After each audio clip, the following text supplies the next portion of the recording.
এবার রোগ কি রোগ? মানুষের অন্তরে 10টা রোগ। বলেন কয়টা রোগ? 10টা রোগ বর্ণনা হচ্ছে। 10টা রোগের প্রথম রোগের নাম হলো হিংসা। আমার মতো আপনার মতো কত হুজুর আছে, এই হুজুরদের মধ্যে হিংসা আছে না? নেতাদের মধ্যে হিংসা আছে না? একবারে যদি দুই বউ থাকে হিংসা আছে না? একবারে যদি ঝি থাকলে হিংসা আছে না? নারীরা হিংসা করে না? বাচ্চারা হিংসা করে না? এক স্যার আরেক স্যারের প্রতি হিংসা নেই? এবাজার নেই নেই। হিংসা হলো মনের রোগ। কথা কোন ঠিক কিনা? মনের রোগ আর শরীরের রোগ। চোখে রোগ হয়, মুখে রোগ হয়, দাঁতে ব্যথা হয়, আছে না? মাথায় ব্যথা হয়, হাঁটুতে ব্যথা, নানান রোগ আছে শরীরে। আর মনে রোগ আছে কয়টা? আরো জোরে বলেন। 10টা। 10টার 1 নম্বর রোগের নাম হলো হিংসা। 2 নম্বর রোগের নাম হলো কৃপণতা। 3 নম্বর রোগের নাম হলো বরত্ব পদের লোভ। 4 নম্বর রোগের নাম হলো দুনিয়ার মোহাব্বত। 5 নম্বর রোগের নাম হলো আত্মতুষ্ট, নিজেকে নিয়েই শুধু খুশি থাকে, আর কারোর দরকার হয় না। 6 নম্বর রোগ হলো রিয়া। 7 নম্বর হলো রাগ। রাগ আছে না আমাদের? ওরে বাপরে বাপরে বাপ, এমন রাগ করা করছে 2 দিন ধরে তেল মেরেও ভাঙতে পারবেন না। এরকম আছে না আল্লাহর বান্দারা? কি বলেন, আছে না? ওরে বাপরে, তুই বিয়ে করিস, তুই ঠিক পাবি কিভাবে?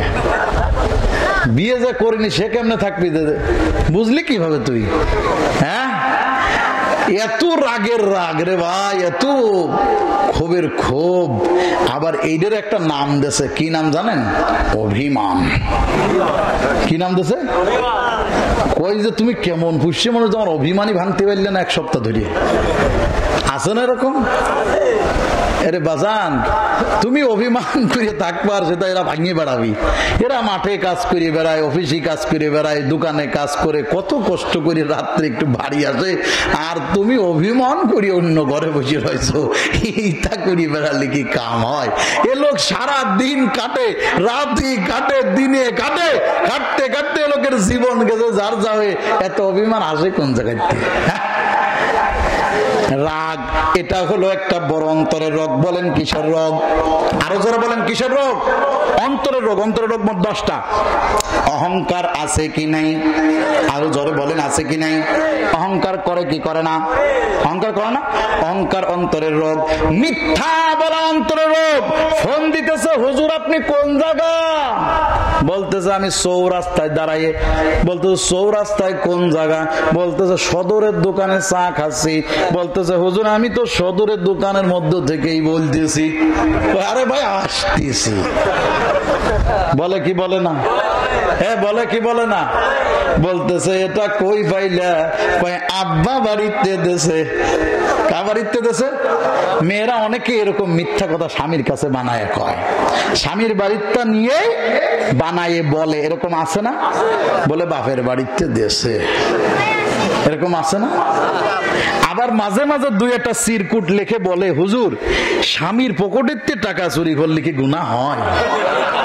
এরকম কথা আল্লাহর বান্দারে হাজারা 2-1টা কয়। এখন বলেন তো এর কি জবাব দেওয়া যায়? হ্যাঁ, এর কোন জবাব আছে? তুমি চুরি করলে কার পকেটেতে? তো নিজের পকেটেতে চুরি করেন। স্বামীর পকেট আর নিজের পকেট তো একই পকেট। কি কন? আমি বাড়িতে বলতেছি এই 10,000 টাকা তোমার জন্য, রেখে দাও। তা বলতেছে যে তুমি 10,000 টাকা আবার কবে নিয়ে নিবা না আল্লাহ জানে। আমার জন্য যদি দিয়ে দাও সাথী পারবা না। বাপরে বাপরে বাপ, আপনি শাড়ি দিচ্ছেন, ঘড়ি দিচ্ছেন, বাড়ি দিচ্ছেন, প্রেসার কুকার, রাইস কুকার, অমুক তমুক সব দিচ্ছেন, আংটি দিচ্ছেন, এরপরে গলারটা দিচ্ছেন, চেন দিচ্ছেন, তিলেকা অমুক অমুক সব দিচ্ছেন, তারপরে ওই যে হাওলাত নেছেন ওইটা শেষ হয় না কোনোদিন। আছে না এরকম? আমারটা কবে শেষ হবি?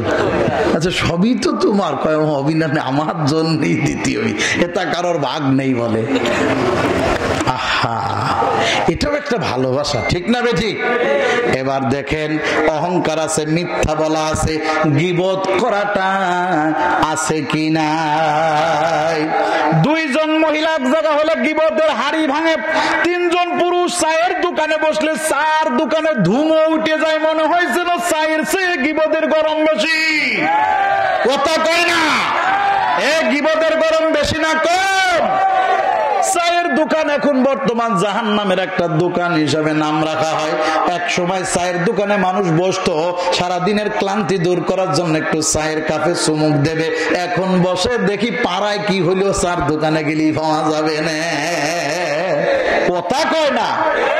আবার গ্রামে কিছু নারী আছে, মহিলারা মারা কষ্ট পায় না, সত্যি বলতেছি, কিছু নারী আছে তারা গ্রামের সব খবর পাড়ায় সকালবেলা এক পাক মারে, দুপুরে আর এক পাক, বিকেলে আর এক পাক। অমুকের মার কাছে গেলে গ্রামে কি হয়েছে সব জানা যায়, কথা কয় না রে। এরকম আছে না আল্লাহর বান্দারা? আমার গ্রামে আছে বাবু, তোমার গ্রামে না থাকতে পারে, আছে গ্রামে, এই গ্রামও আছে। হাই হাই, আমি একদিন বলতেছি আমার ঘরে, আমার বাড়িতে কে আসছে, বলছে অমুকের মা। আমি সর্বনাশ, গেট বন্ধ করে রাখবো, ঢুকতে দিবা না। বলে মা, বলছে কেন? বললাম ওই মহিলা হলো সারা দেশের খবর নিয়ে বেড়ায়, তোমার কাছে যেমন বলে যাচ্ছে তোমারটাও নিয়ে আরেকজনের কাছে বলবে, কথা কোন ঠিক কিনা?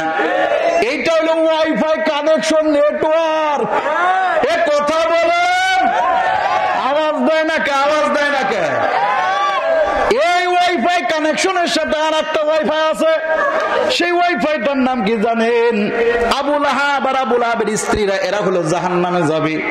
তাব্বাত ইয়াদা আবি লাহাবি ওয়া তাব মা আগনা আনহু মালুহু ওয়া মা কাসাব। এবার দেখেন, সায়াসলা নারান যাতা লাহাবি আমরাতু, ইমরাত মানে মহিলা।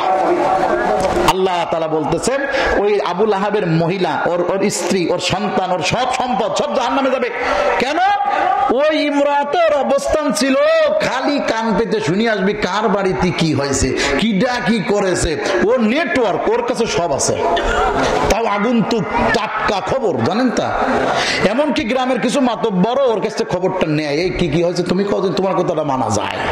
আর ও সব মন ভরি খয়, বুড়ি আল্লাহ, তাহলে বসেন, আমি আসল ফাইডি দিচ্ছি, আপনি বসেন, সব করছি, এক আসল ফাইডি দেবো আর এক আসল দিতে আপনারা বাতাস দিতেছি। উড়ি বাবা বাবা, মা গো, গ্রামে যদি এমন মহিলা যদি থাকে পাড়ায়, ও মা আজকেই তওবা করে ভালো হও, আজকে থেকে আর গীবতকারী হইও না, কারণ গীবতকারীর স্থান হলো জাহান্নাম।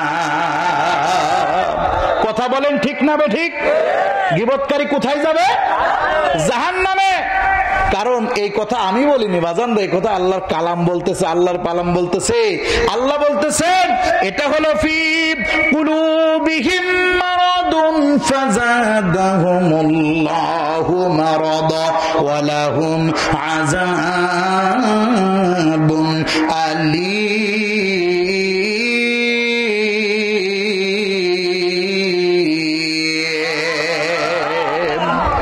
কুলুবুহুম মারাদ, অন্তরের রোগ। জোরে বলেন, কে বলতেছেন?